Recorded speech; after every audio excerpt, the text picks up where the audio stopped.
look at the background of the IPCI first. The Islamic Propagation Center International in Durban, South Africa, was established over 35 years ago by Sheikh Ahmed Deedat. It has been on the leading edge of dawah through its dynamic activities. Its activities under the leadership of its president, Sheikh Ahmed Deedat, includes the printing and distribution of the Holy Quran and free Islamic literature, the distribution of audio and videotapes, and the conducting of tours to the mosque. Sheikh Deedat, at 74 years of age, is still waging a relentless mission for Islam and has delivered thousands of lectures all over the world. Put some nice, beautiful epitaphs on his tombstone. He has participated in many debates. What then shall I do with Jesus, who is called the Christ? And my first point is that I want to explain how the Bible came into existence. He has participated in many seminars and has held meaningful discussions with a wide group of people articulating the beauty and truth of Islam. They wanted to become more westernized, more European. And Mr. Is there any way I can be of any help to you, sir? In any way? No, that's all right. I'm sure you will deal with everything. Inshallah. You consider in the interest of South Africa. Inshallah. I have confidence you having spoken to Ismail and Fatima. Yes.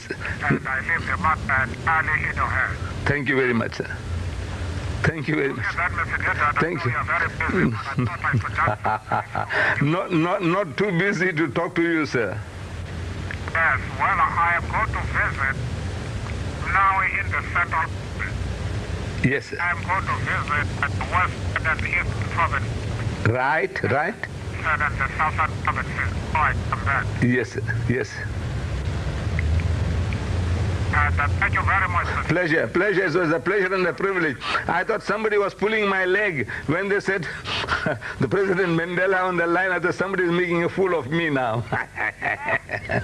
Thank you very much. May God bless you. 1st of April. Thank you. Thank you very much. Thank you very much, Mr. Thank you. Thank you. Pleasure. Bye-bye, sir. Bye.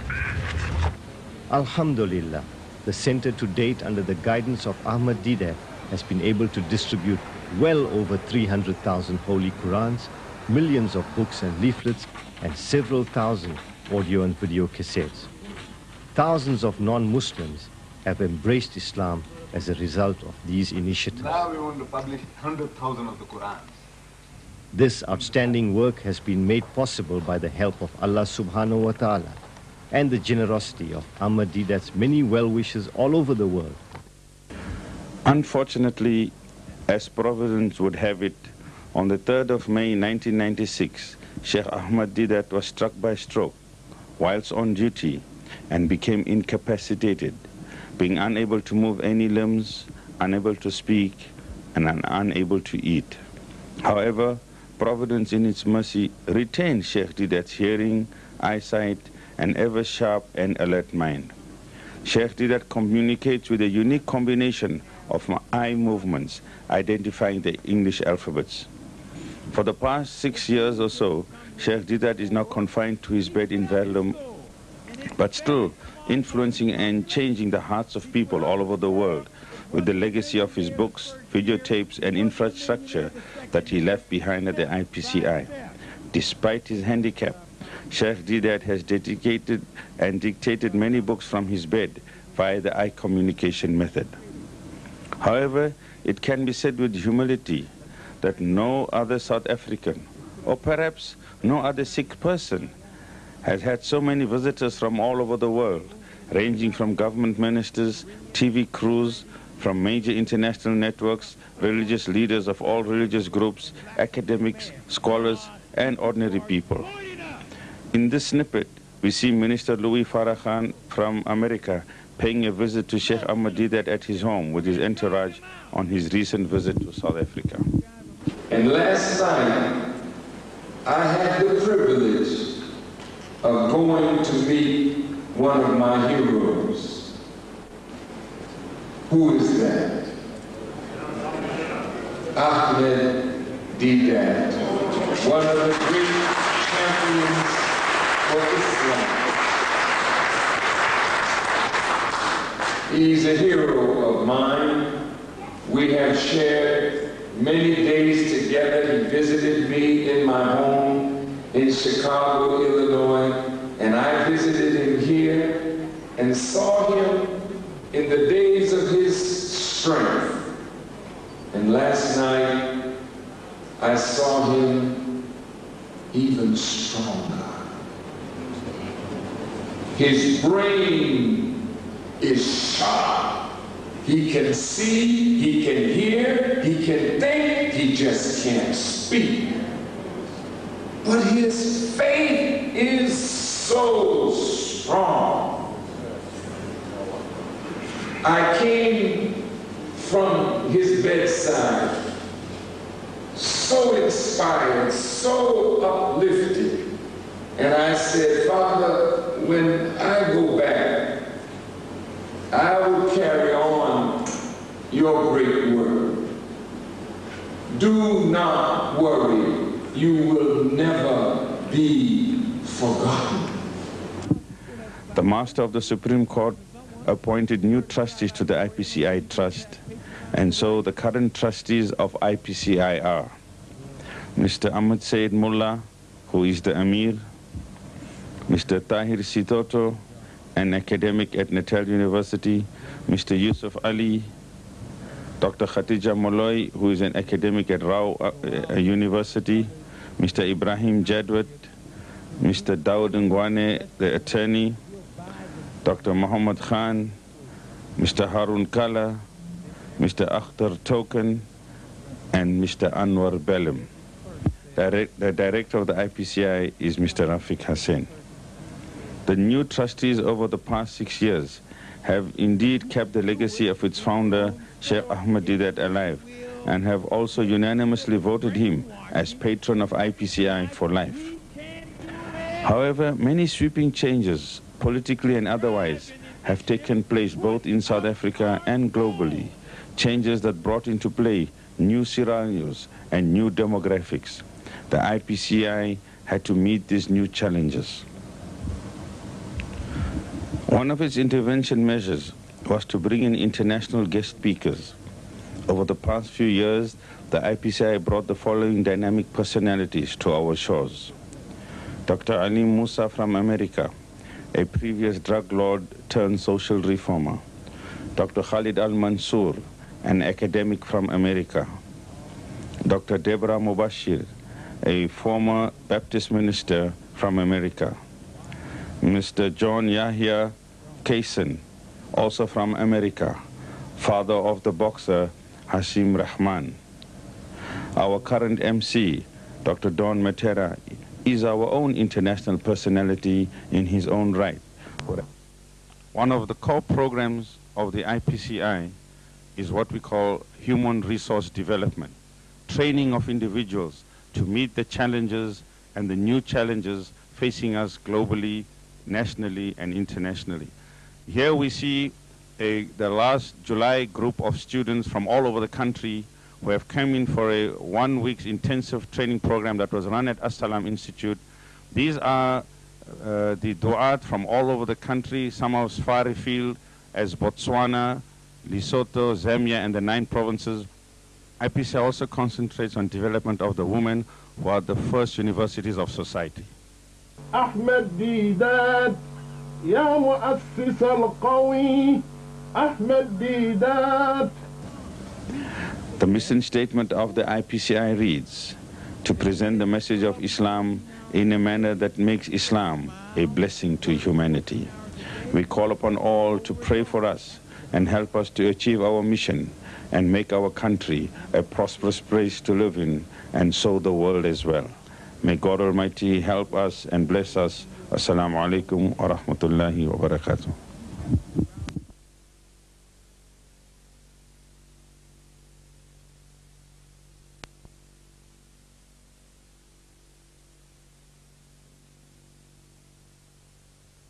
But first, the first session today is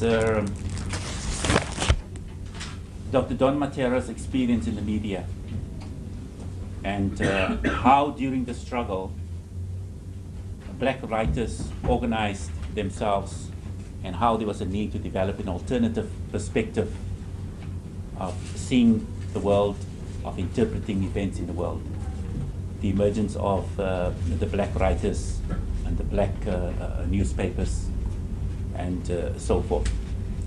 The second session after that will be a workshop on harnessing and developing our writing skills. We may be, okay, Uncle Don will decide what the format of that is going to be, because he has experience in that area. With much, I leave it over to you, sir.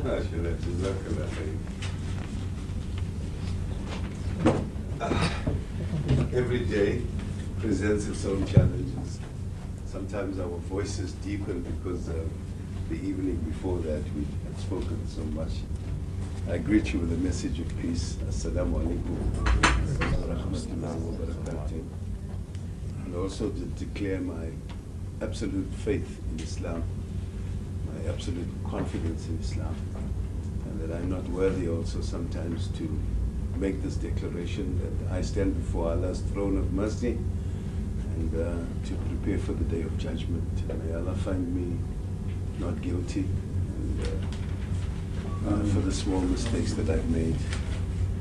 I wish to read first, before we begin this lecture, about youth. It is written by Samuel Ullman in 1840. He died in 1910. There are some funny long words here which we will talk about. For example, he says that youth means temperamental predominance of courage over the timidity of the appetite. Some words are but encoded, but we'll speak. He says that youth is not a time of life. It is the state of mind. We'll start again. Youth is not a time of life. It is a state of mind. It is not a matter of having rosy cheeks, red lips, and supple knees. It is a matter of the will, a quality of the imagination, a vigor of the emotions. It is the freshness of the deep springs of life. Youth means temperamental predominance of courage over timidity of appetite. Not just the appetite for food, the appetite to live. The courage, he says, that is your courage that dominates the fact that you have to be temperamental. So he says it is, youth means temperamental predominance of courage over timidity of the appetite, for adventure over the love of ease. This often exists in a man of 60 more than it exists in a boy of 20. Nobody grows older merely by a number of years. We grow older when we desert our ideals. Years may wrinkle the skin, but to give up enthusiasm for life wrinkles the soul. Worry, fear, self-distrust bows the heart. Bows, make it go down, bows the heart and turns the spirit back to dust. Whether 60 or 16, there is in every human being's heart the lure, the attraction of wonder, the unfailing childlike appetite for what is coming next, and the joy of the game of living. In the center of your heart and mind, there is a wireless station. So long as it receives messages of beauty, hope, courage, and power from humanity, from the infinite, Allah, so long are you young. When the aerials are down, and your spirit is covered with the snows of cynicism and the ice of pessimism, then you are grown old even at 20. But as long as your aerials are up to catch the waves of optimism, there is hope that you may die young at 80. Powerful, and he was a Jew, Ullman. So, in another piece of writing, I have this to say.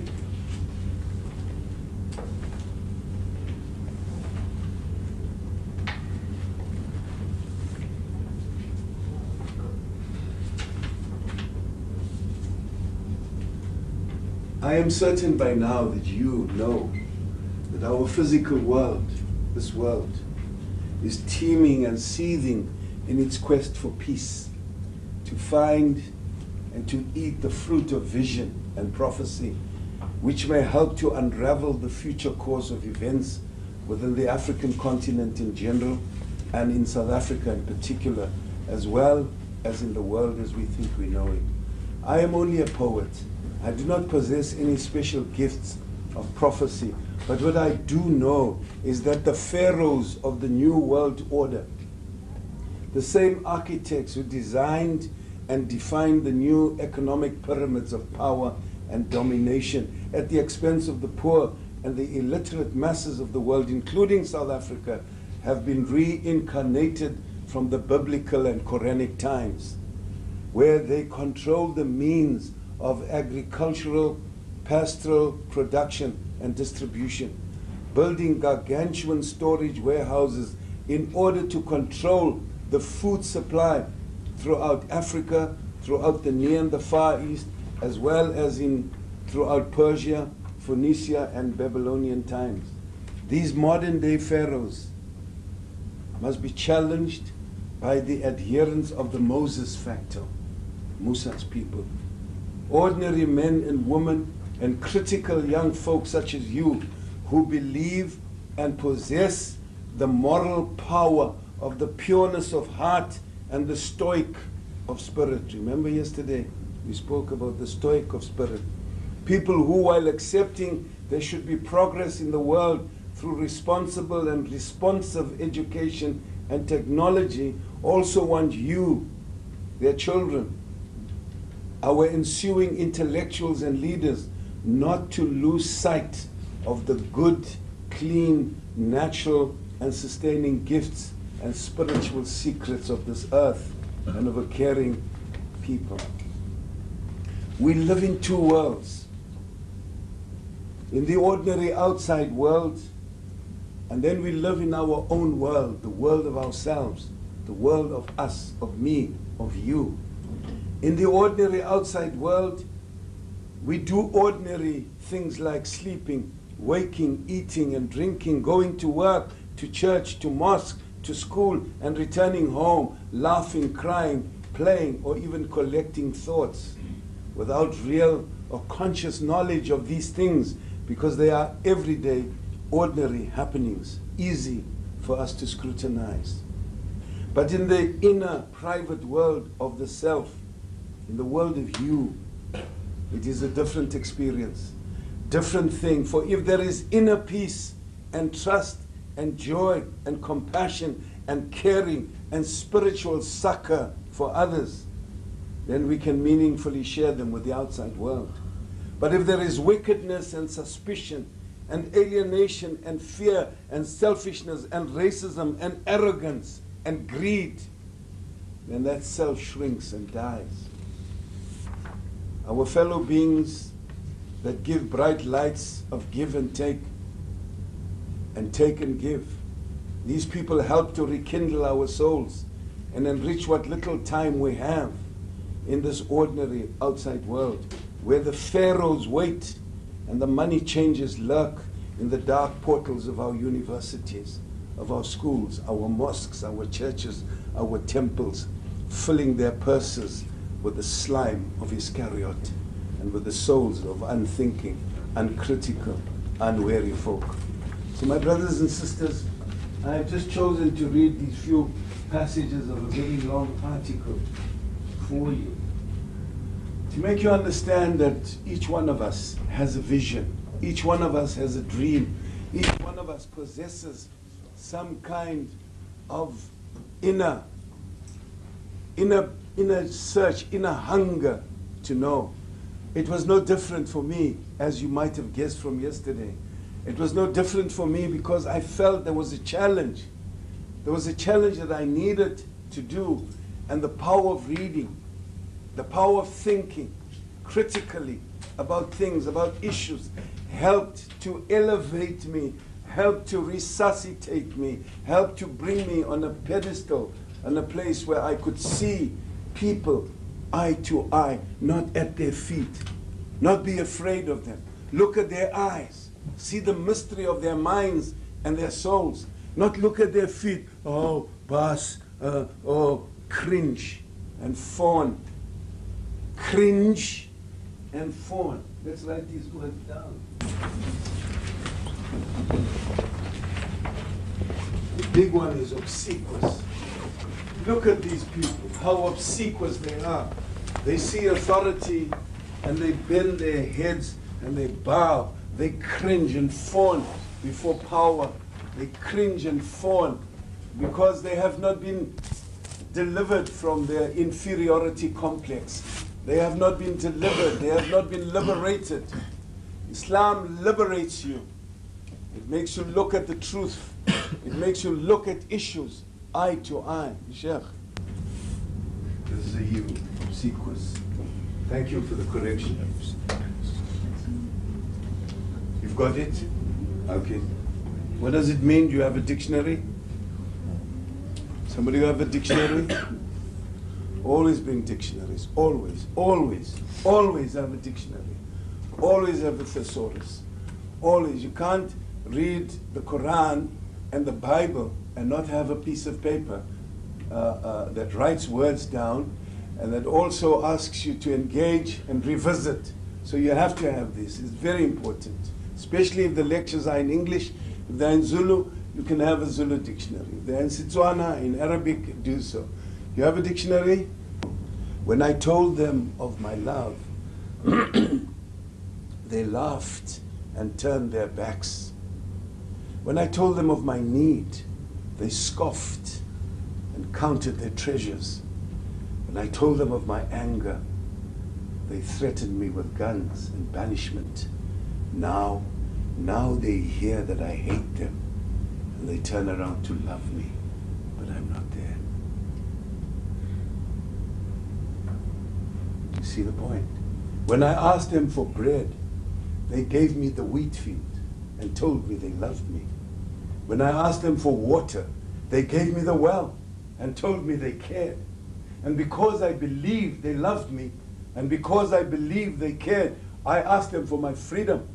But they took back the wheat field, they took back the well, they tightened the chains, and they said, black man, black woman, you ask too much. So this is what brought me into the struggle. My mind, my spirit wanted to be free. I could not live in chains. I was banned and house arrested for 10 years. I was detained more than 150 times. My house was raided more than 600 times. So for me, there was a mission. There was a mission to liberate my spirit, myself, my people. I came from a family that was beautiful, a multi-racial, multicultural family. There were a white man sleeping in the bed with my mother. There was an Italian grandfather who had taken a Xhosa woman. In our family, we had Hindu sisters marrying our uncles and living with our uncles. We had Italians, we had mixed, and we didn't know this rubbish of racism and tribalism and ethnicity. So I came from that background filled with the zeal of a liberator to liberate my people, to liberate my mind. Steve Biko helped me. He pushed me on to this journey of consciousness. Then I found that I had the talent. I found that I had the right to be able to express myself. And then with these tools, I told you yesterday, the armor. You know, in Islam, they say, wear the armor of God. Wear the armor of Islam. Hang on to the rope. Hold on. Consciousness, taqwa, is also like that. So that is how my curiosity for words, smells. I love smells. When I pass, ask Fuad, look at that tree, Fuad. Look at the tree. Look at its arms. Look at that other tree, so short. Its head is down. trees are like people. People are like trees. Some are big and strong, and they catch the wind the first. Others are short and small. They wait for the other winds to pass. Each one of us is shaped and made differently. We are so beautiful, so different, and yet one tree does not make a forest. One tree. You cannot take one tree and say, I've got a forest. You need many trees, you need grass, you need plants, you need things to help to shape you. And for me, this gave me the impetus. This shaped my mind. Because I knew I'm a genius. How many of you know that you are geniuses? Put up your hand. Think about it. How many of you know you are geniuses? I know I'm a genius. But I'm a genius in service of the great genius. All of my ingenuity, all of my power is nothing compared. But I recognize God in me. I recognize Allah in me. Khalil Gibran says, when you love, do not say, God is in my heart. Rather say, I am in the heart of God.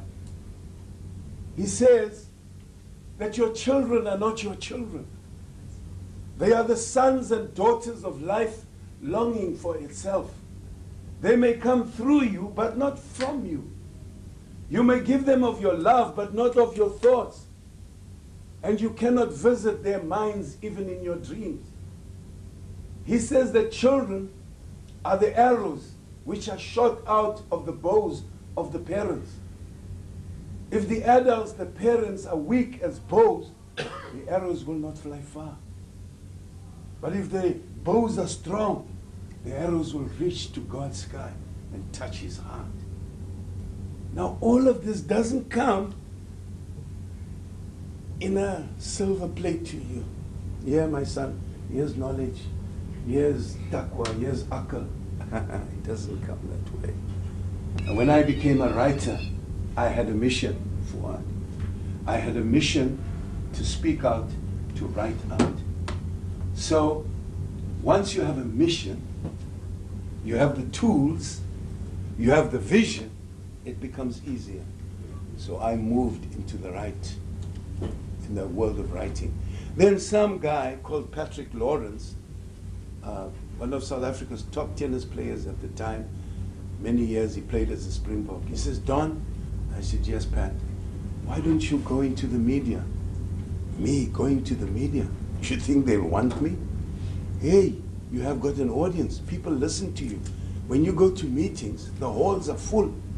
They want to hear you. So I'm sure when you write, many will want to read you and say, hey, this guy's clever. He wants to take my political and literary and cultural constituency and let them run into his paper. But I said, let me give it a try.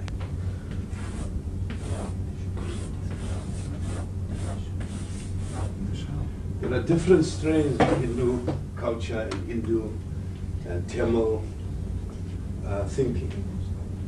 Aum is one with all. Now I won't take the Hindu analyses, but remember the Sufis. Have you read Ghazali? Have you read Rumi? Have you read Allama Iqbal? You have read these? And you've read all the Sufis, Khan, Inamullah Khan? These are latter-day people. They say, and my sheikh, who is from Iraq, he says, that when you truly love Allah, when you truly do his work that he has commanded, and why we say he? If he's a he, there are certain consciousness in our minds. Allah has revealed himself as a man to us, and he speaks to us as a man. But he also speaks to us in a collective pronoun, we. We gave man. We did this. We did that. So I won't go into the logistics of that. I just want to say that the Hindus believe that there are 7 times 7 planes of creativity, certain Hindus. and that you pass the first plane, your spirit moves in a plane of searching. Then as your consciousness has grown in your life and work, you travel up these planes until you become one, with all.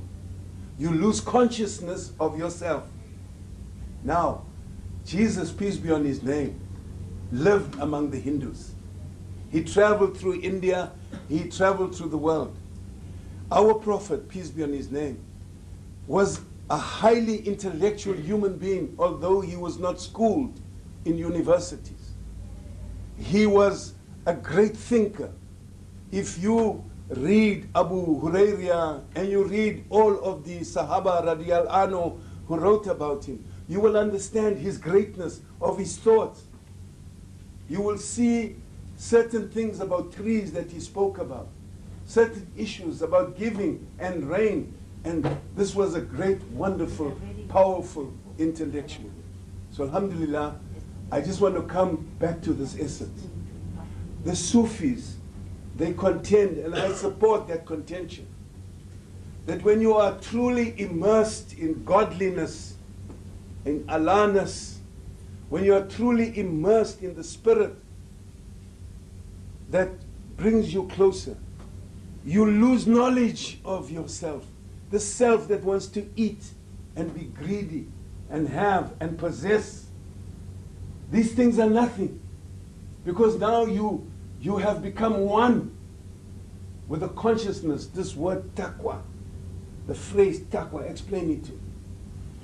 I think first of all is that when you look at the English language and in any other language, you will find that even the thesaurus, the language is totally inadequate to explain the Arabic word taqwa. Whether it is Italian, whether it is Greek, whatever. It is totally inadequate. And therefore all the translators of the Quran, from Ma'dudi, Pickthall, Yusuf Ali, Muhammad Assad. Muhammad Assad is the closest. Yes. He refuses to use the word fear for taqwa. Yes. He says it is a misrepresentation of the word taqwa. So therefore he explains it in his commentary that the word taqwa means consciousness. Yes. A consciousness that you are actually nothing in a state of such a consciousness that you almost at one with God in that, in the company of Allah. I just want to say to you that when you truly love, and you truly are compassionate, and you are truly generous to give of your life and your possessions for the good of humanity, I want to let you know there is no holding you back. You will walk in Jannat. You will walk. You will drink from the streams. You will walk in the perfumed gardens of Jannat al-Firdaus. You will have, you can be poor on this damn earth, but you will walk in the presence and in the company of the prophets of Allah. Prophets that were chosen by Allah, that were anointed by Allah, that were given great powers to call dead people out of the grave. Others who rode with chariots, Elijah, Elisha, great people. You will sit in the company of Hussein and Hassan.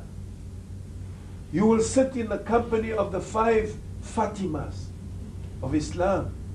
You will walk with Khalid bin Walid. You will be in the company of the best. And among them will be Christians. And among them will be Jews. Because Allah is most merciful. He will say to them, you assign partners to me. This is your journey. You did not accept the kalima la ilaha illallah when Muhammad Dur, your nephew, asked you to. He has asked me to put only fires, a boot of fire around your feet. Come. this wonderful God, this beautiful God. Ah, Umar, why are you calling him beautiful? Have you seen Allah's face? Have you seen his face? How can you call him beautiful? Don't worry yourself about these things. Worry yourself about your personal preparation for this world. When you are prepared, when Malik al-Mulk comes, like now, he's standing just here. In fact, I feel him. Every time I turn, he's there. Every time I make a move, he moves with me. Because he is there to remind me that I am nothing but dust and ashes. And yet, elevated through Islam, through the taqwa, I am the best of his creation. And why am I the best? Because I enjoin people to good, and I ask them to shun evil. And I bear witness to his beauty, to his power, to his glory, to his mercy. That consciousness, I translated it into my writing. When people read, they would say, wow, this Don Mattera, he's never been to university. He's never been to college. Look what he does with words. Look how the images that he's built about the suffering of his people. One family lived in a long passage. I call it the coffin of desolation. The coffin of desolation. There are black people living in a passage. You guys are living in double story, some of you. You don't even see the one room for a whole year. Your families don't even know how the back of that house looks. And yet you complain about space. Here are people who lived in a passage, a coffin, a primer stove, a small settee, a table for their breakfast. Where do the mother and father make love? Oh yeah, they make love behind this curtain. And the children can hear the streaming and the dreaming, the sweating. And their curiosity is ignited and they want to taste the same fruits. Brother and sister dressing in front of each other. Her breasts in front of the brother, her body. Where's the privacy? How can we say we love God and yet we treat human beings like that? How can we say we love Allah and we've never seen Him, and yet we see these people every day and we have no compassion and no mercy for Him? So me, I wrote about it. So me, I spoke about it. And then when I came into the media, I found these niggers sitting in a corner, fawning. I found these conquerors eating and drinking. And yet among them, they say they are my friends, Patrick Lawrence included, Peter Wellman, many of them. And I said, no, this can't go on. Come here. Oh, do you guys know what a catalyst is? Yeah. You know, can you explain a catalyst for us? It speeds up a reaction. It speeds up reaction. Be a catalyst for Islam. Be a catalyst for truth. Be a catalyst for revolution.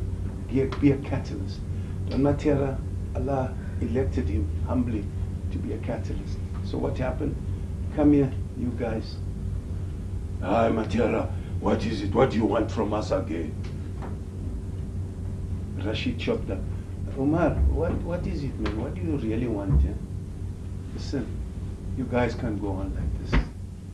We must show these people that we have dignity. We must show these people we have pride. So I started something called the Union of Black Journalists. And I took the Sasso Constitution, where they had black students, I put journalists. The black journalist shall be the vanguard of the struggle for liberation. The black journalist shall fight for the truth. The black journalist shall. And I organized them. And the Buddha saw that. September 30th, they missed me with 6 bullets. One bullet went right through my body. Kill him. Gonna destroy him. Next day, more bullets. Not long, the house is raided again. I'm taken in. I'm pinned against the wall. I'm stripped. My clothes are stripped. Because I have chosen the pen and the truth to fight. My brothers and sisters, it is a long journey. I've not really written about it. Then, on the 5th, the 31st of October, they charged me with communism for inciting and instigating. They take my writings, they throw them onto the paper. They took one poem that I wrote for a white 3-year-old girl kissing a black 3-year-old boy. And they said, this is communism stuff. This, you are actually inciting the natives to attack the colored, the white people and sleep with them. The poem says, let us halt this quibbling of reform and racial preservation, saying who belongs to which nation, and let the children decide. Let us remove our scars and uniforms of filth and dirt and hatred and arrogance, saying who should be who and what should they do. Let the children decide, for it is their life. So I was charged for incitement. The trial took many, many days. The witnesses, people spoke for me. I was found not guilty by a magistrate in a short pants who came with his fishing rod. He'd been to the river. And I hereby find you not guilty, Mr. Mattera. I say, you find me not guilty. I was never guilty. Hey, you should go out of here. You know, I can take you for... I said, you can take me for bloody anything. Take me, take me. And so, on the 5th of November, is Mr. Mattera here? Yes, there he is. On behalf of Mr. Kruger, no, Pelser, we find that you are guilty of, under the Act of Communism, inciting and instigating the populace against the law of the government. We hereby ban and house arrest you for 5 years. You shall not go to a school. You shall not go into a church. You shall not go into a football field. You shall stay in your house from 6 in the morning. You can go out at 6 p.m. You must be back. You must sign at the police station every day because of the writing, because of the truth. So, lots of things happen in between. Also, you may not write, whatever you say may not be quoted. Whatever you write may not be published. You will not help in the preparation of any article, any publication, any book. You will stay in your house. When your daughter has a birthday party, get out. When your cousin marries, you are not to attend the wedding. Wait for it. When anybody in your family dies, like my brother died, you may not attend his funeral. So what are we talking about here? My whole life was words. My whole life was writing. My whole life was activism. My whole life was fighting for the truth. And here I am banned and house arrested because of the power of the pen. Wasn't it your prophet that said, the ink of the scholar? Most sacred in the blood of the martyrs. Most sacred. Alhamdulillah. Maybe it was more precious, I think. Maybe not sacred. More precious. So my brothers and sisters, this is the life that many people have led. For I can count the names of the Muslims that suffered. Many Muslims. Hafiji. Many Muslims were killed. Babla Saluji was thrown out of a building from the 6th floor. Ahmed Timol was thrown out of a building at the 10th floor. I can go on and on because of the word, because of the power of truth. Because Allah says, if there is oppression, through His Prophet He says, if there is oppression in the land, remove it with the force of your hand. If you cannot do that, support those who are using the force of their hands. If you cannot go and do that, hide your face, because that is the lowest form of Iman. The media has been a challenge for me. They've tried to destroy me, tried to destroy my family. They've tried to destroy the truth. I had my most exciting days were in the media. My most painful days were in the media. To sit in the cell, to be detained so many times, the longest 3 months without seeing a human face, just seeing this plane come in. and the cement bed, and the straw mattress, and the stinking blanket. Stinking blanket. They humiliate you so that you lose your common decency. Then you communicate with the other person in the cell through the chain of the toilet. Gaga. And they say, gaga. And then you say, gaga, gaga, ga. And they say, gaga, gaga, ga. You know they're alive. Then one day, you pull the toilet, gaga, no sound. Gaga, no sound. Gaga, gaga, gaga, gaga, no sound. And yeah, you just hear, Shoni Rufile. He's dead, she's dead. And we have forgiven these brutes. We have forgiven these brutes. They walk and they are in parliament now. For me, the challenge of the media was to be balanced, to be focused, to have a mission, and then write. I wrote about the place where I stayed. It's called Westbury. It was called Western Native Township.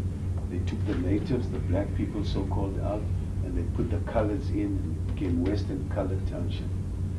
In Western Colored Township, if you looked for it of the Johannesburg map, you would not find it. Then I wrote, do not look too hard for Western Colored Township on the new Johannesburg map. It is not there. Like its people, it's suspended between a twilight plain. Now the colors are suspended in a twilight plain. During apartheid, the colors were not white enough. During liberation, they are not black enough. Do you wonder why colored townships are so rough? Do you wonder why colors have such hatred for Indians? Do you wonder why colors have such hatred for blacks? Or why colors want to be alone? Because they have been suspended in this twilight world. But once a colored becomes a Muslim, once a Zulu becomes a Muslim, once an Indian becomes a Muslim, they belong to one family. Can they keep that family? That is the question. When you are standing in the first saf, and the muezzin says whatever he says, and you look, you don't say, hey, there's a colored standing next to me. Hey, there's an Indian here next to me. Alhamdulillah. You see, and you go in sujood and sajda, and Allahu Akbar, you come up. Allahu Akbar, you go down. Allahu Akbar, you come up. And then when the Imam or the Musalli says, Assalamu alaikum wa rahmatullahi, Assalamu alaikum wa rahmatullahi, then you turn around, you say, Allah's peace be with you. And may Allah bless you and your family. Do you guys do this? Yeah, sure. I'm a Shafi and we do it. We touch each other. We give good wishes to him. May Allah bless you. May Allah enrich your life. May Allah give you success in this world and in the year after. And then this person says, Jazakallah khair. This person moves, he does his nafil, he stands there, he does his, and then he remembers you. Hey, you know that man or that woman, he wished me well in the mosque. We Hanafis, when we just say, we run to the shops.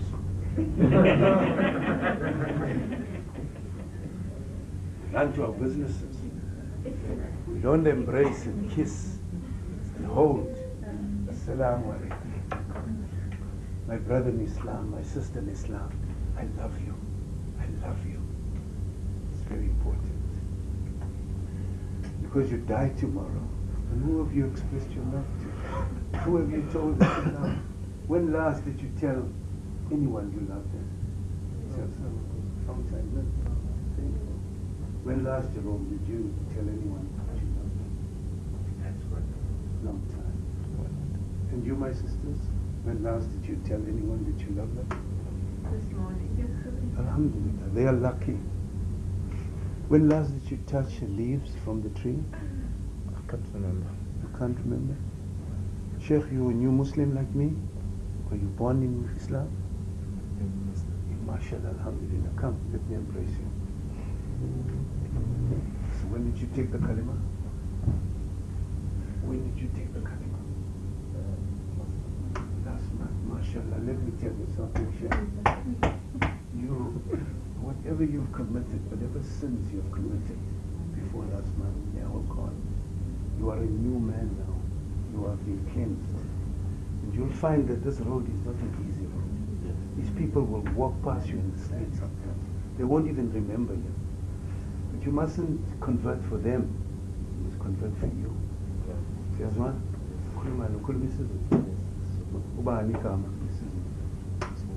Oh, so tell them what it means. Tell them what your name means. Blessings. Alhamdulillah. Sit down, sister. So when you take the kalima la ilaha illallah, there should be a total transformation. That's when you are truly liberated. It's when you truly understand who you are, what you are, why you're on this dunya, why you're in this class. Take from this class all and go and spread this message. Go and tell people. Don't keep it to yourself. When you go back to the Comores, be the state president of the Comoran Islands. Because they're a great people, they're just confused. The French are destroying them, sending terrorists to unseat and uproot that place. So in writing, in the media, my role has been one of joy and ecstasy, of pain and privilege, of challenge. I started the first black trade union for black journalists. And I also started the first black publishing house called Scotterville. Then I started the first black writing association for black writers called the African Writers Association. I have developed 260 journalists in my lifetime. One of them is Ferial Hafiji, Glenda Daniels, many, many women. Of the 260 that I trained, maybe 200 were girls, were women, because I believe in the affirmation of women. I believe that if women ruled this world, there would be no war. There would be peace, there would be happiness. And I am encouraging you, the sisters, to form yourselves into organizations. Speak out against the evil of rape. Speak out against the evil of child abuse. Speak out against those of you who spread AIDS, but care for those who have AIDS. Start an AIDS program among yourselves with Fuad. Start something, write stories, because there are Muslims who have AIDS whether you like it or not. There are many, many Muslims in lands, boys, that are AIDS ridden. And we think, oh, it's only a black disease. It's only a disease for so and so and so. No, we pure, we holy. We are wearing our burqas and our hijabs. When your sister is afflicted, you are afflicted. When the man in your street is afflicted, you are afflicted. Care. Islam is about caring. I don't know, can somebody read Surah from Surah 90 for me? Holy Quran, chapter 90. Surah Balad, the city. Bismillahir Rahmanir Rahim. In the name of God, most gracious, most merciful.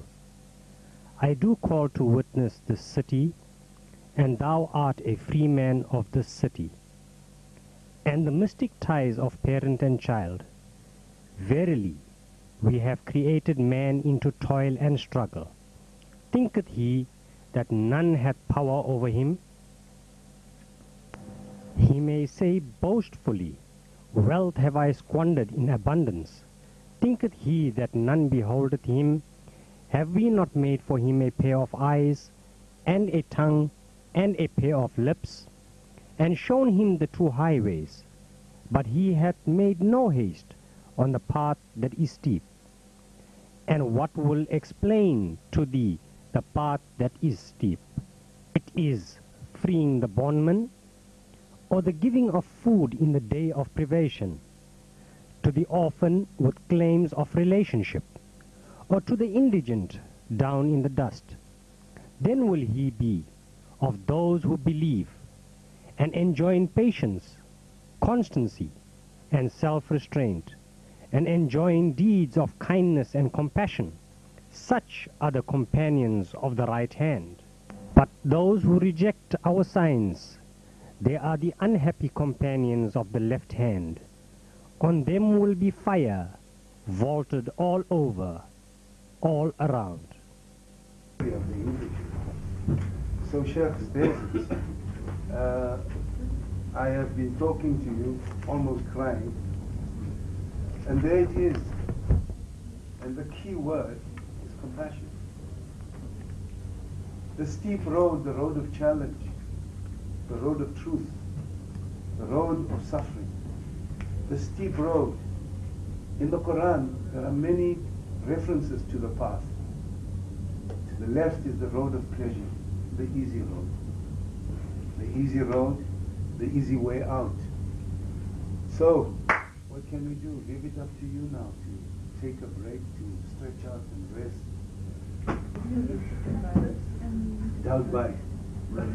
Don't have a question for me. Don't let me be the point of your interrogation. If there are other people that can answer this, you know why? I don't believe in cultism. Important for us, we mustn't worship each other. We are not worshipable, and we are sinners too. And it's very important for me just to say that there are very intelligent people in this room, and I hope that the intelligent people here will think a cult. Here we are. A system of religious devotion directed towards a particular figure or object. Relatively small religious group regarded by others as strange or as imposing excessive control over members. Something popular or fashionable among a particular section of society. Cultism, and so on. We must be careful about that. Sometimes we admire great figures and we want to emulate their ways. We must have our own ways, especially if those people are not prophets or something. I just want to warn, as I stand here, I'm a sinner. As I stand here, I have weaknesses and frailties. If there are other people in the room that feel that they can share with you the mystery, I am not the only one. I don't have the gift of prophecy. I'm not a prophet. I'm just a stinking sinner who wants to be cleansed of my iniquity. Please. My question is, it's a personal question. When you're faced with all this uphill battle, all the odds, and you have moments of self-doubt and weakness, and how did you overcome that? Well, like you, I have cancer as well. How's that? I have prostate cancer. I'm a diabetic. I have high blood pressure. I suffer from a terrible nervous condition called sciatica. I have pains like you've never seen every day, my legs. And also certain parts of my manhood have just gone haywire, you know. So, and I don't pity myself. I can take off my shirt and show you scars on my body, bullet marks in my back. I've gone through a rotten life, but I've also gone through a beautiful life. And when I was taught at a very early age by my father that everything is a balance. Once you lose the balance, the Arabic word is mizan. Once you lose the mizan, once you lose the balance, everything goes haywire. Allah created this world, this universe, with order and balance. The sun was put in a specific place. If it had been put in that place, there would have been disorder. If Pluto, all the planets rather, if Pluto, Mars and all of these planets had been rearranged in another way, there would have been chaos. And the chaos is still coming. I believe this. I believe that the Americans, the Russians and all of these people that are messing up there, it's going to come back to us. As they say in America, what goes around comes around. And it is an American idiom. It's not an African idiom. I also believe, Dawood, that sometimes when you are in the disposition you are, and I am, and many others, we think the world owes us something. We think, why the hell must we get this rotten deal? Why is this genius, Don Mattera, still battling and asking fares from people to pay for him when he travels? Why is this powerful man with writing why is he still sitting in the corner? Why is he not there where Mandela is? Because he's greater than Mandela. To himself. Nobody loves me. Nobody owes you anything, Dawood. You owe yourself the strength to recover and recoup. There's an English word that I like to use. All we can give to each other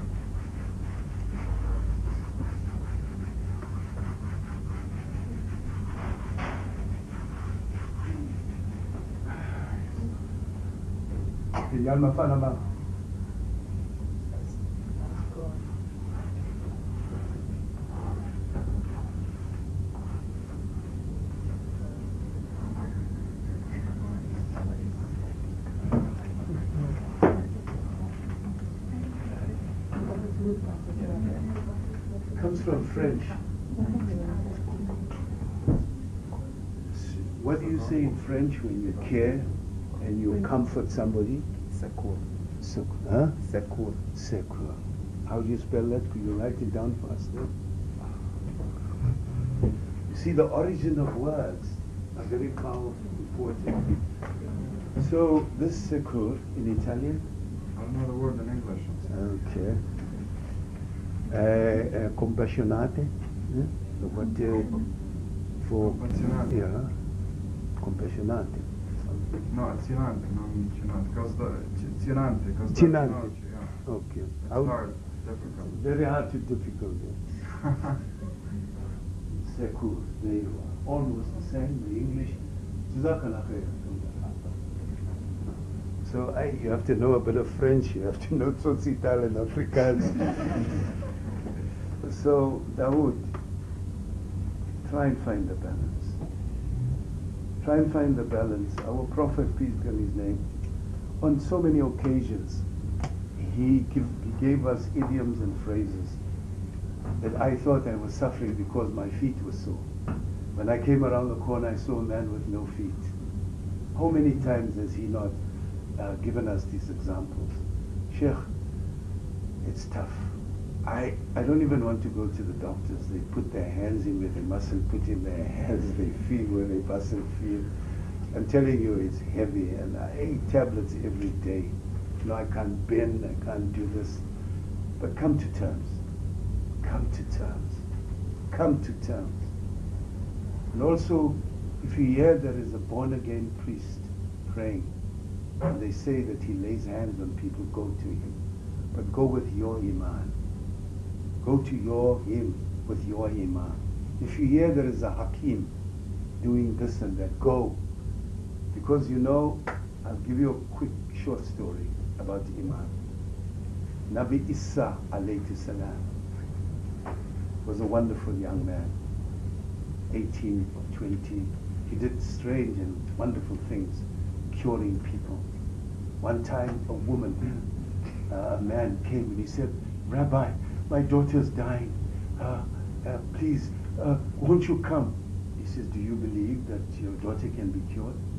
Yes, then she's cured. When he got there, the daughter was cured. Another woman was squealing, my son, please, they're going to bury my son, help. And they went past with the bear, and he touched the wood, and this guy got down. Another woman was bleeding, lots of sores in her body. She heard that the young rabbi, the teacher, is on the hill. And she said, hey, I'm going there. I want to be cured. But you can't walk. She says, I'll crawl. And she crawled, and she was bleeding. Then here is Nabi Isa, here are his 80 followers around him. Here is more than 100 people around him, and more, and another 100, and another 100.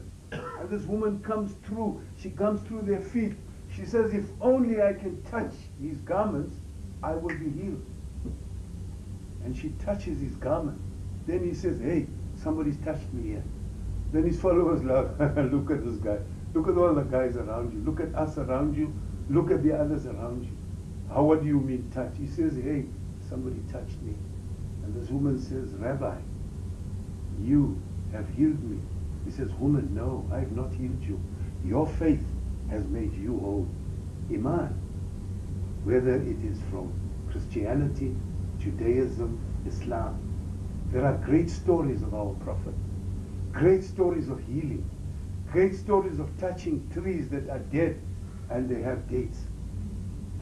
It is just that we think Iman is something you must take to the mosque. We don't know that it is a receptacle within us, that it is a workable thing. Iman is faith made visible through your life. Have it, my son. I have it too.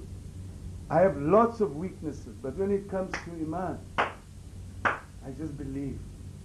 And I'll challenge Allah. I'll challenge my God. I'll challenge Him.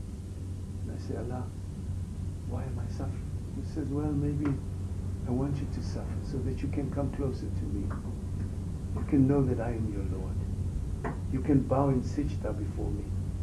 And I will take you with me to Jannah. Alhamdulillah. Hey, I wonder if he's got feet too. Take me there. I'm the poet. I imagine and I see things. And I ask Allah to forgive me if I give him attributes which are not his. Any other questions and sentences? Mine's just a statement. At the risk of not sounding totally ostentatious, not all of us who are born with a zan in our ears are just products of the selfish middle class. I promise you, if I weren't scared of the cockroaches in my garden and knew what the back of my house looked like. Yes. No, but your correction is right, because mine could be a generalization. Mine could be a generalization that all of you live well, that all of you live in double stories. Most of us do, but inshallah, we try to do our best to find the balance. I make maaf, and I ask you to make maaf today. We must not generalize. It's important for us to move away from these generalizations to the particular. The opposite of generalization is to particularize. Cultural imperialism is one of the worst forms of colonialism. They bring a value system to you. And listen, they bring a value system, a religious way of life to you. And then you internalize it. You take it, goes through your nostrils, your eyes, your ears. It rests inside you, in your soul.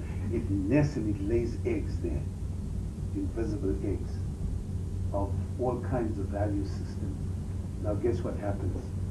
Not only have you internalized it, not only does it breed inside of you, now you defend and kill in its name. Evil does that. As there is a castle for good, there is a castle for evil. The good people, they will defend their castles with sword and truth and love and compassion. The evil ones will have the same things, but for their purpose. And they will guard that castle. They will stand at its gate with swords. They will internalize it. They will kill in its name. Cultural imperialism does that. It makes you usurp all of their way. You internalize their minds, their things, their thoughts. It becomes part of your thinking. Then you say, yeah, Bush is right. You should destroy all of them. They are just terrorists. You must bring them and destroy them. None of them must live. Because we have internalized their way. Why do they fear Islam? Islam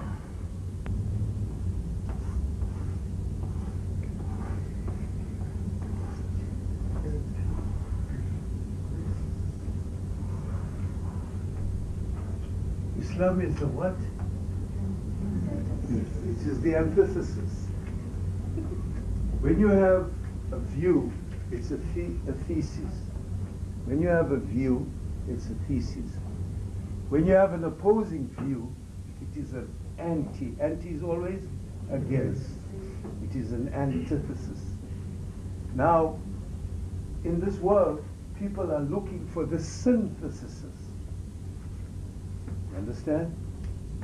Sin is always together.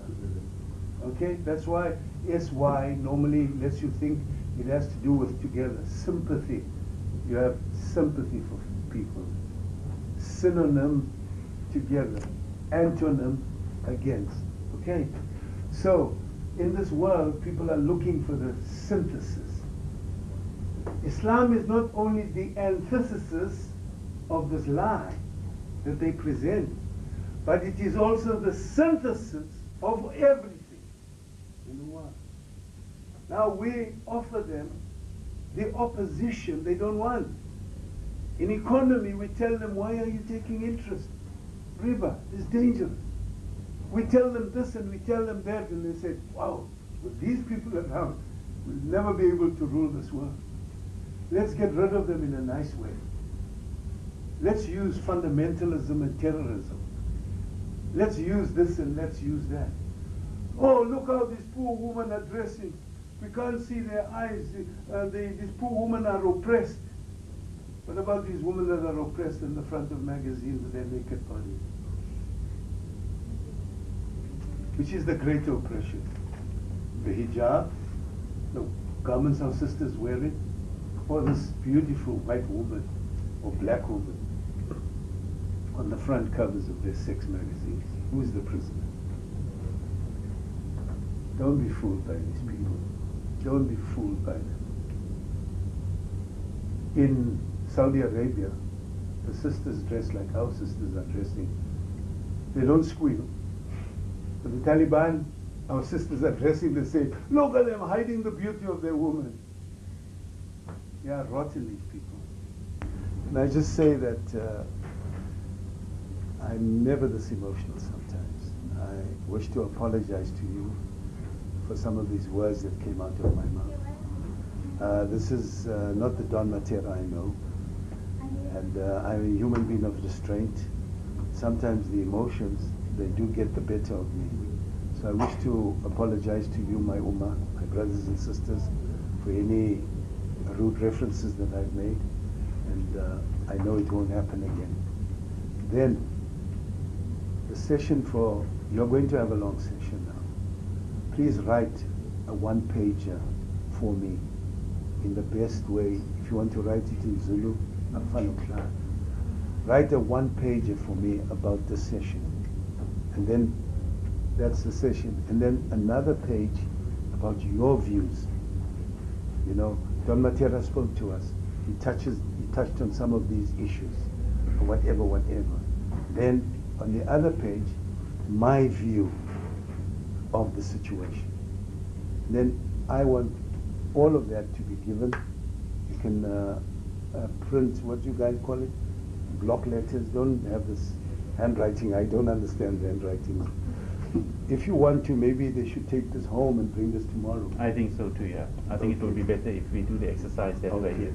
And then maybe the next session, we just have what we call a free session. Anybody can just talk about anything that is on their mind. You have been very quiet in most of my sessions, but I've enjoyed you. I've enjoyed the acquisition. I've acquired a lot of your fire and your passion, and I know you have mine.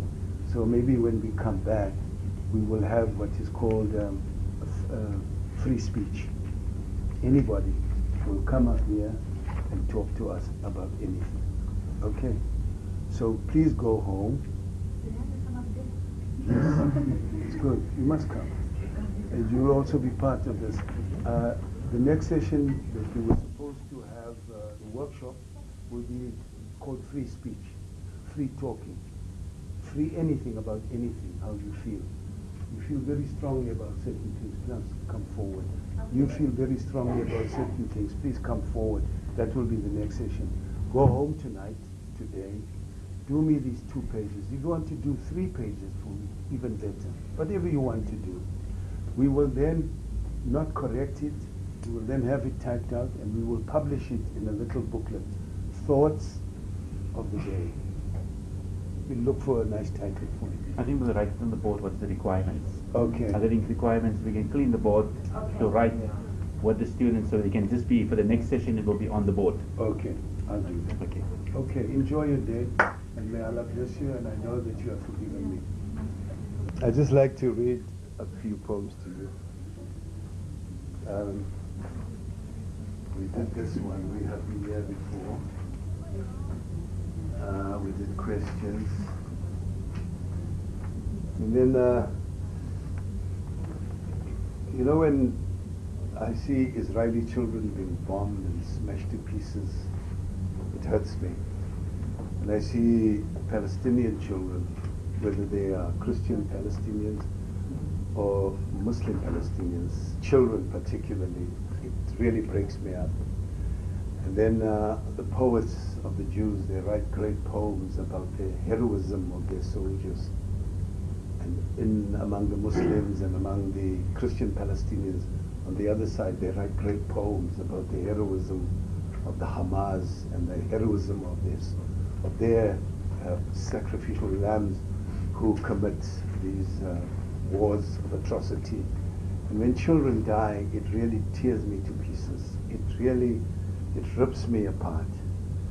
And then when I write poems about the revolution in South Africa, and I used to plant bombs, and this bomb take the soldiers, as a member of APLA, the Black Consciousness Movement, and you stand there and you see how this bomb hits them, and you see these limbs going up in the air. Viva! And then you come to this hotel, you come to this restaurant, and you see these people sitting there, and you come in as if you're a messenger, and you bring something, but you leave the box. In another 5 minutes, you hear, Bwah! You see how they roll. Amandla. Then another time you come to the townships, you see them on the hippos. You see this black kid going. This is the war. Amandla, viva. Phambili ngemzabalazo phambili. Sizobabulala ngengane zabo. Rus. Goes on and on. So this is the price of war. This is the price of jihad, the price of struggle. And then when people see this, hey, there's Don Mattera, that great poet. They don't know I'm also the great bomber. They don't know I'm also the great killer. And so on. This is the sad things that obviously I've had to live with. Planting bombs, shooting, killing, being killed so many times. So I've written a poem, and it's called Irony, you know, the irony. How is it possible that when I stand here, people say, hey, this great guy, hey, he's great, you know? And these poets, people laud them, people lift them up, they carry them on their shoulders, they brag about them. But what when the poet is killed, children lying there, their limbs are shattered, their dreams have been taken away from them. This is what I'm talking about. And I've had to live through all of these nightmares, all of these traumas. I've had to live through them. So I've written this poem against myself. But I speak about the poets, so you know that I'm included. Oftentimes, on podiums of hot dissent, poets tell the world how deeply they bleed, how pained they feel, and compose stirring songs of battle dipped in the veins of children's blood. Then fawning, some people laud and consider them seers and think them wise and even chosen, though their eyes stare through dark and sunken fears and appear empty on bravery's reel. The crowds claim with tones of veracity. The crowds claim with tones of veracity. Ha! These poets are great. and reward them with no account to any veracity.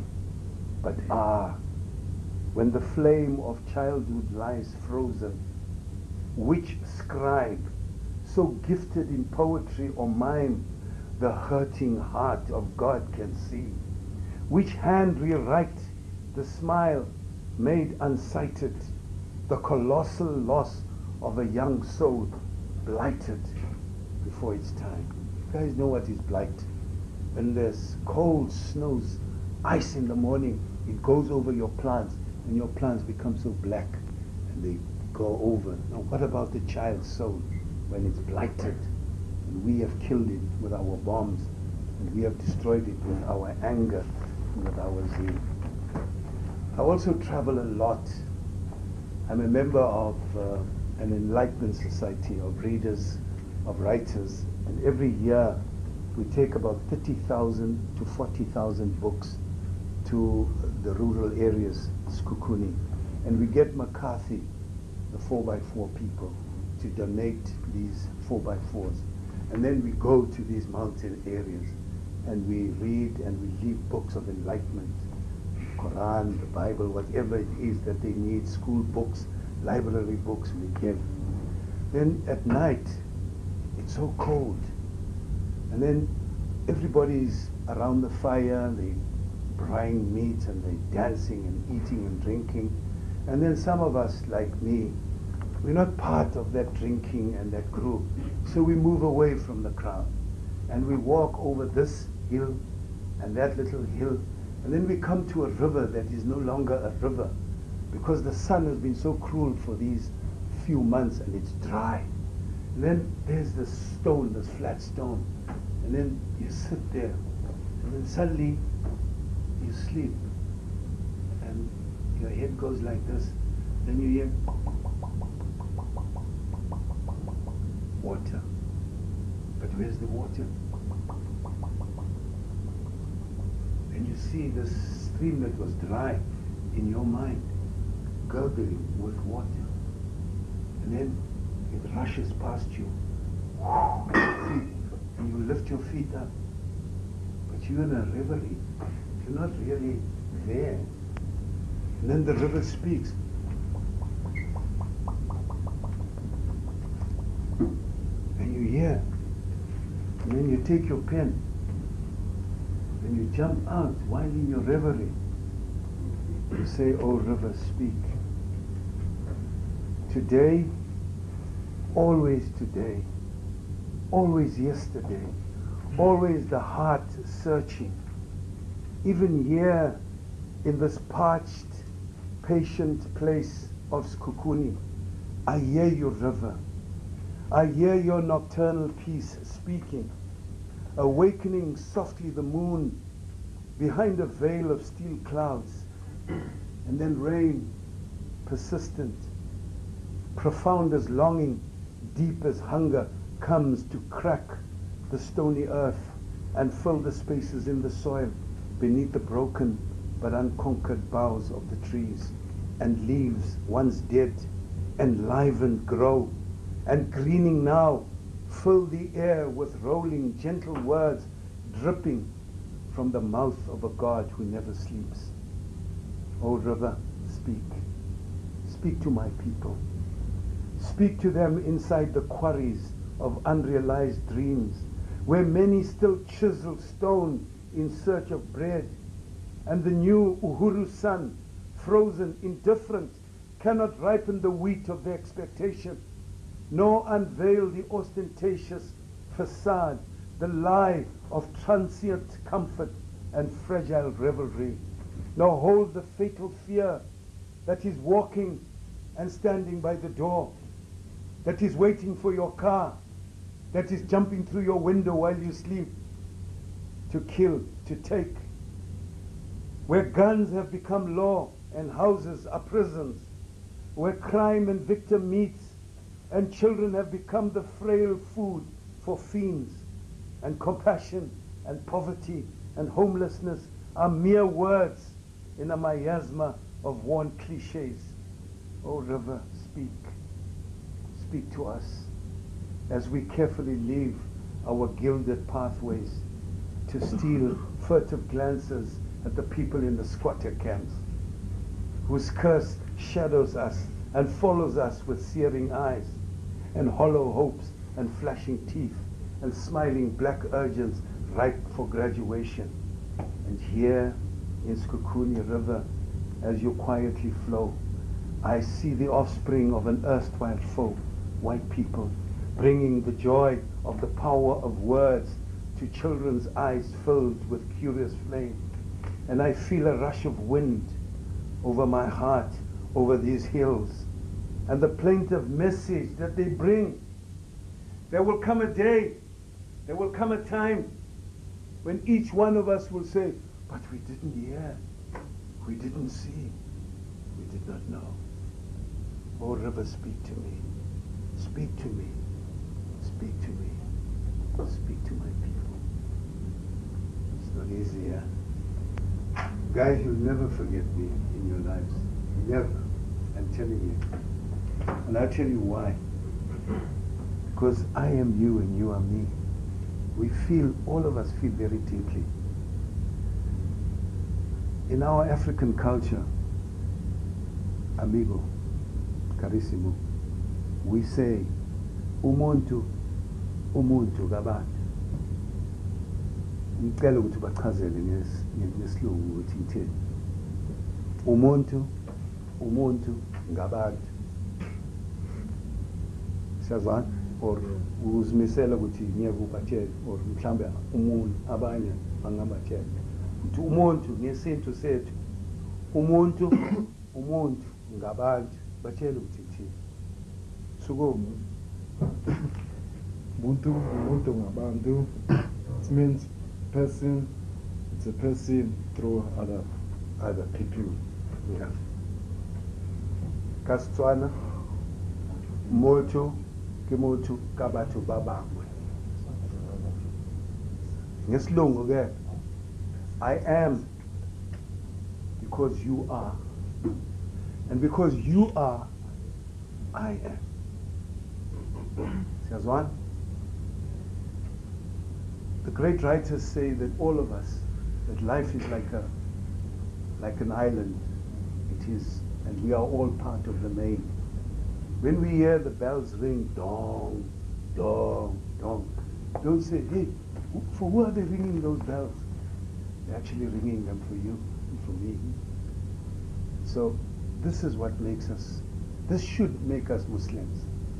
Because our religion, continuously I've read Surah 19 for you, to let you understand that it is your religion that says to you, this is the way. It is your religion that bids you care. It is your religion that says bids you speak. It is your religion that says bid you fight. And the highest witness that you can give is with your life. It doesn't say die for me. He says the highest witness, shahada, that you can make is with your life. So guys, you have it. I am only here to echo the words of these great people. That you know it. It is within you. It resides within your psyche. It resides within your being. All it needs is the instigation. All it needs is the impetus. All it needs is the spark, the ember, to say, I am the light of Allah. And I will let His nur shine through me on His creation. This is all. It's not a big mystery. It's there, yeah. It resides in the glorious Quran. In parts of the Bible it resides. It resides in parts of all these teachings. Only we must be receptacles. We must be the receptacles of that truth. It resides in us. Alhamdulillah.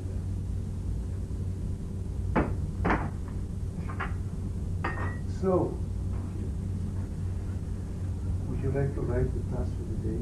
Would you like is to the task for the day. It's up to you. The task for the day was that they should do 3 pages or 2 pages of reflection. Yeah. Right, big. The task of the day is that we should write 2 or 3 pages of reflection of what has transpired. You don't need to use my name in the transcription of that. You need to say in 2 pages, this day, at this tarbiyah, at this session, this took place. Then, after you've done that with 2 pages or 1 page, say, this is my view of that day. This is where I stand. This is how I feel. Don't worry about making mistakes in the language, whether you write in Zulu or Tswana or Sesotho or English. Just write. And then all of those should be given to this institution and be given to me, or we read over them and we have them published. 2 pages, I think, of your reflection, or 1 page of your reflection, and 2 of your assumption, your feeling. Whether you agree, and one sister raised a very important issue. She said that the Quran reveals this about Allah, His hand, but it didn't reveal that about His heart.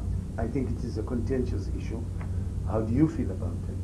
Another sister felt that this is not happening there, this is happening there. You felt about generalizations, that for not wanting to sound facetious, this is what you said. Doubt. You're coming to terms with personal pain. How you feel about that.